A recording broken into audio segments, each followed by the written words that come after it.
Vois, je parle ta langue pour que tu me comprennes. Quand nous sommes plusieurs à avoir oublié la nôtre, ancienne, on s'élève sur nos lignes.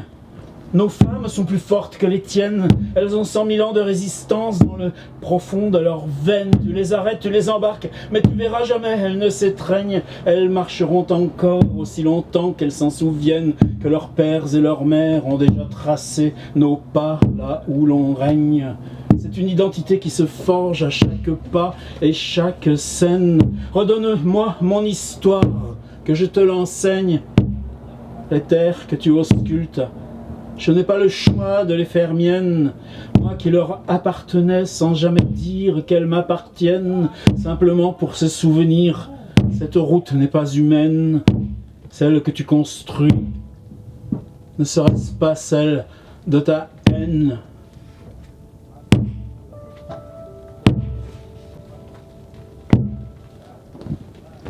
C'est un texte de Natacha Canapé-Fontaine, Inou.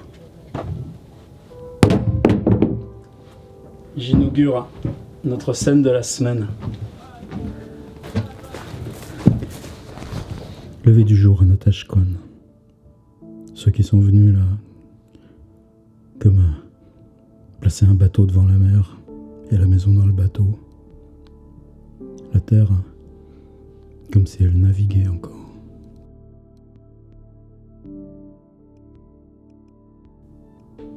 La distance entre les maisons, la distance entre les gens, et pourtant c'est si petit, une communauté humaine aussi diverse dans l'étendue énorme de l'espace.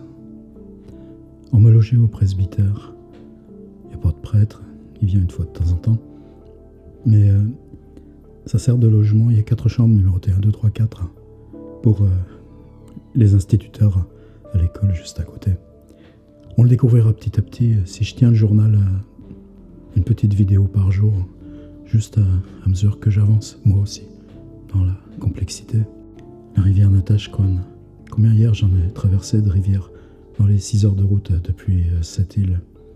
Une ville, un village tous les 50-60 km. Havre-Saint-Pierre à 150 km. Ici, à Natashquan, si tu as besoin de médicaments, c'est à la pharmacie du Havre-Saint-Pierre que tu le demandes. L'intérieur du presbytère, c'est là où il y a les bureaux du festival. La cuisine collective des instits et puis des restes du vieux salon. Et puis le magasin général, il y a vraiment tout ce que tu veux autour. C'est la pompe à essence qui fait le signe de rassemblement. Si tu veux manger, tu vas là. Si tu veux acheter, il y a tout quoi. Enfin en tout cas, on se débrouille avec le tout que propose le magasin général. On y est très bien accueillis. Et puis parce que c'est le matin, premier rendez-vous avec... ils appellent ça les galets. En fait, le galet, c'est une espèce de rocher plat qui est juste devant le village. Et comme il reste émergé, les pêcheurs, autrefois c'était la tradition, c'était la pêche à la morue.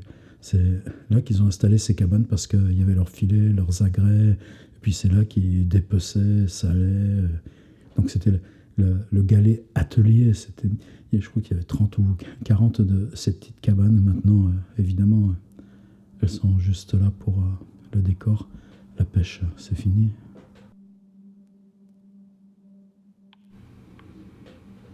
Quand tu t'en vas vers la mer, avec quoi tu as rendez-vous ?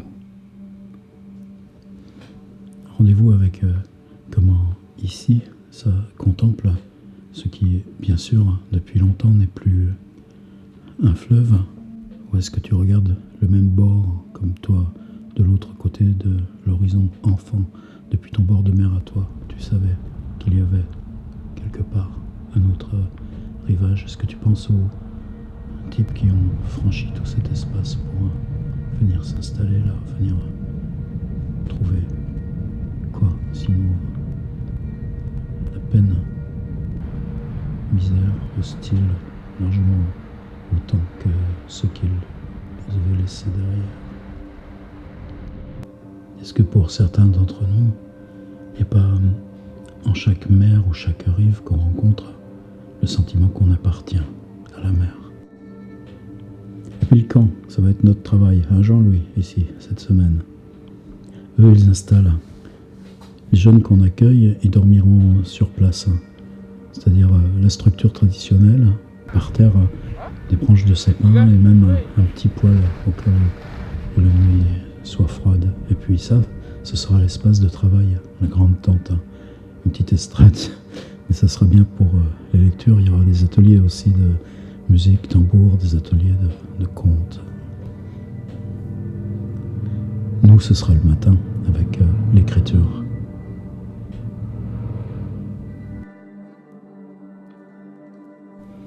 Jean, il est trappeur.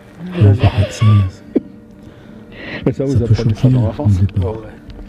Pour nous, Européens. En même temps, ces gens-là, ils connaissent la nature sur le bout des doigts. Il m'apprend le cri de l'orignal. Il a une pourvoirie, 2-3 jours de motoneige dans le Grand Nord, autour d'un lac. C'est là qu'il met ses pièges, ses appâts. Puis s'il y a les ours qui s'approchent trop près des maisons ou des écoles, celui qu'on appelle l'homme très doux, souriant, tout mince, fragile, pour aller s'occuper de la bête. Et puis de là aussi, tu marches vers la mer.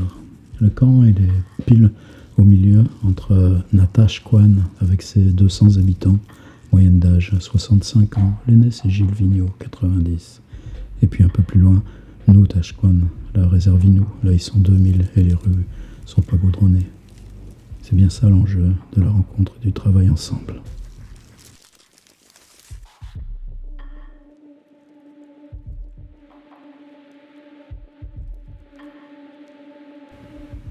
Et toi, tu vois là, devant la mer. Cette fois, il n'y a même plus le village en vue. Il n'y a plus rien que ça. Cette espèce d'éternité sauvage. Celle qu'ils ont vue la première fois, il y a 500 ans. Le type qui savait pas lire et écrire et qui venait du village où étaient restés d'autres, les frères, les sœurs. Et toi, ceux dont tu viens, quoi.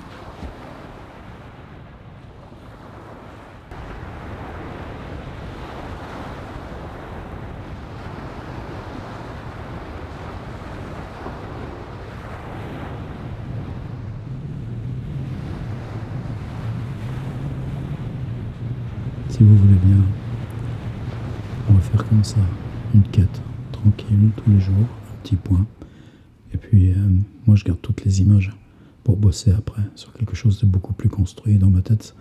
Le titre cette nuit, c'était « La Terre commence à Natashquan ».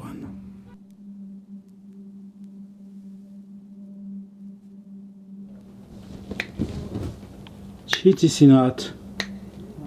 En langue inou, il y a deux manières de dire nous. Il y a un nous exclusif, qui ne renvoie qu'à ceux qui s'expriment, et il y a le nous inclusif. Celui-là inclut celui à qui l'on s'adresse.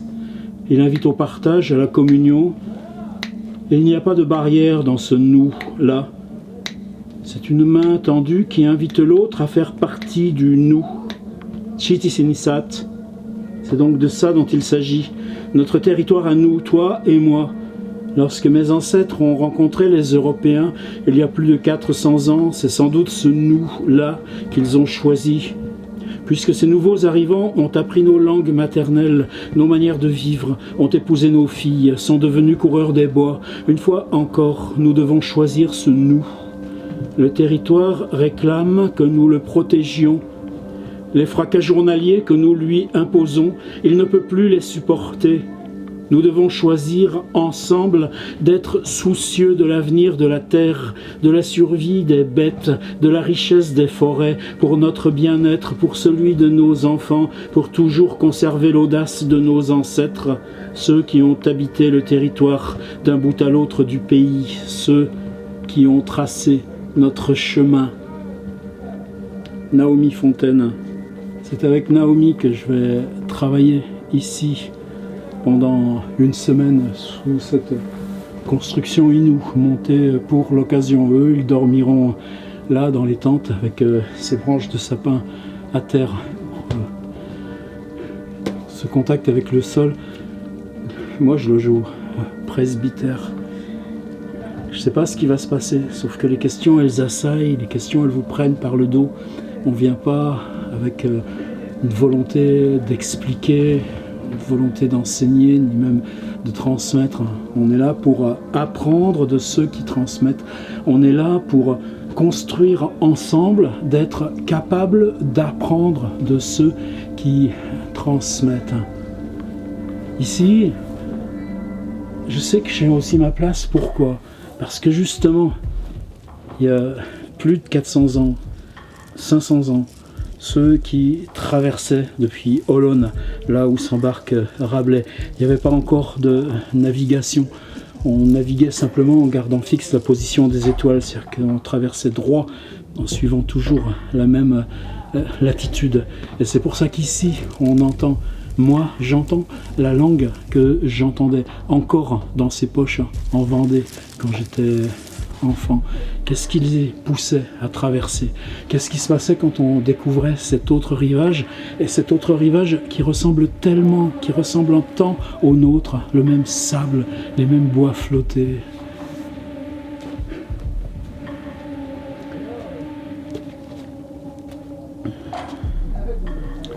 Ça menait un pacte de religion, là où ici les questions du chamanisme se posaient autrement et sans transcendance.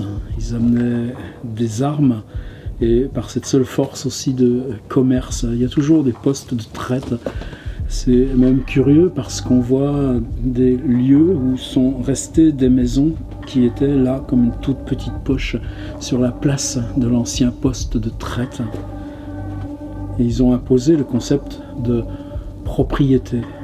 On prend et c'est une transaction qui légitime que tu dégages. Aujourd'hui, on apprend que dans cette planète usée, la question de verticalité de l'argent, la verticalité du pouvoir, ça mène à l'échec. Ça n'a jamais été aussi crucial que ces temps-ci dans notre pauvre pays de France. Et si on doit trouver un autre pacte avec la planète, évidemment, on ne peut pas refaire l'histoire, on ne peut pas repartir comme il y a 400 ans, on ne peut pas faire semblant de traverser la mer comme je viens de le faire avant-hier en avion qui allait bien plus loin en passant juste là au-dessus et puis en mettant 2 jours à revenir jusqu'ici. On ne peut pas, et il y a les morts, il y a même la déformation des noms.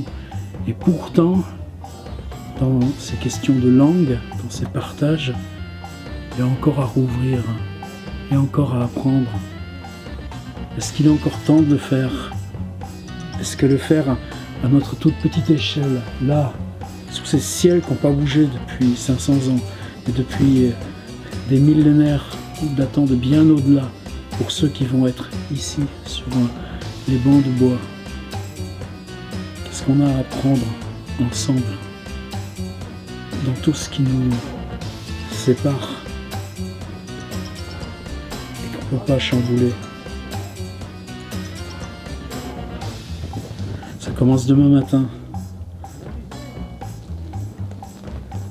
J'essaierai de tenir un petit journal tout en gardant assez d'images, en construisant assez d'images pour que rétrospectivement vienne ce que ça aura chamboulé de ma parole du dedans se rendre disponible.